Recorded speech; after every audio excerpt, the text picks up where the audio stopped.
நமஸ்காரம். இப்பொழுது வத்த குழம்பு செய்ய போகிறேன்.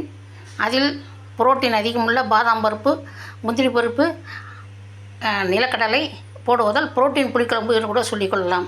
வறுப்பதற்குரிய பொருட்கள்: மிளகாய் ஒரு 5, 1 டீஸ்பூன் மிளகு, 1 டீஸ்பூன் சீரகம், 1 டீஸ்பூன் சோம்பு, 1 டீஸ்பூன் வெந்தயம், ஒரு 2 டீஸ்பூன் உளுத்தம்பருப்பு, 2 டீஸ்பூன் கடலைப்பருப்பு. இவைகள் வறுப்பதற்கு. அதனுடன் சேர்த்து தேங்காய். அதன் பின் கொஞ்சம் வதக்குவதற்கு ஒரு 2 டீஸ்பூன் வரும். 2 டீஸ்பூன் பூண்டு, 2 டீஸ்பூன் வெங்காயம், சின்ன வெங்காயம், இதை கட் பண்ணி வைத்துள்ளேன். இது குழம்பில் போடுவதற்கு. அப்புறம்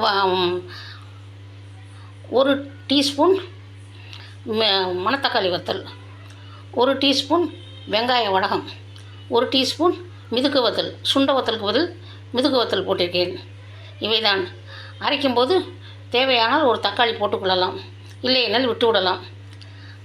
இன்னும் நிறைய ப்ராசஸ் இருக்குது, பெரிய ப்ராசஸ். அதனால் பின்னர் சொல்லுகிறேன். இது வறுக்கும்போது அரைப்பதற்கு தேங்காய், வறுக்கும்போது சேர்ப்பது புழுங்கலரிசி ஒரு 2 டீஸ்பூன், இதுவும் வறுப்பதற்கு தான். மேலே போடுவதற்கு இதையும் வறுத்து போடலாம். முந்திரி பருப்பு 1 மணி நேரம் வெந்நீரில் ஊற வைத்து நீலவாட்டில் கட் பண்ணியுள்ளேன். பாதாம் பருப்பு 1 மணி நேரம் வெந்நீரில் ஊற வைத்து தோல் எடுத்துவிட்டு நீலவாட்டில் கட் பண்ணி வைத்துள்ளேன்.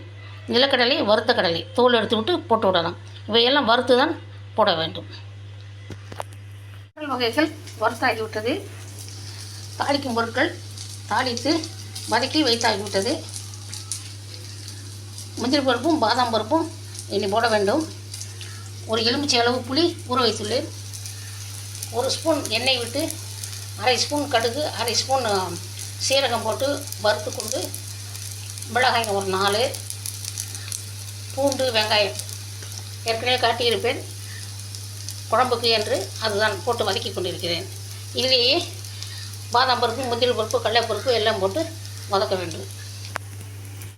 புளி கரைத்து ஊற்றி அரைத்த பொருட்களையே போட்டு கொஞ்சம் 1/2 ஸ்பூன் உப்பு, 1/2 ஸ்பூன் மிளகாய்த்தூள், 1 ஸ்பூன் மல்லித்தூள், பெருங்காயத்தூள் 1 ஸ்பூன், இவற்றை போட்டு நன்றாக கொதிக்க வைத்து விட்டேன். இப்போது ஒரு மூடியை போட்டு 1 ஸ்பூன் வெல்லம் போட்டிருக்கிறேன். ஒரு மூடியை போட்டு ஒரு 5 நிமிடம் சிம்மில் வைக்கலாம்.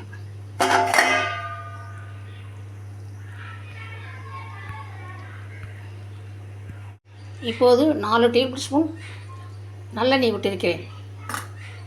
அதனுடன் இந்த வறுத்த பொருட்களையும் போட்டு விடலாம். வத்தல் வகைகள்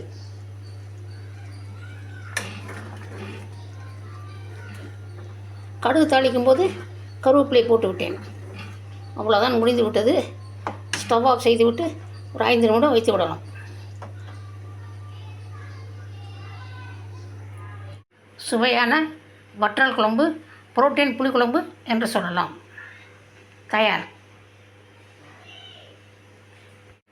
வத்தல் போடுவதற்கு பதிலாக பாஸ்தாவை வேக வைத்து வடிகட்டி கடைசியாக இதில் போட்டு இறக்கலாம்.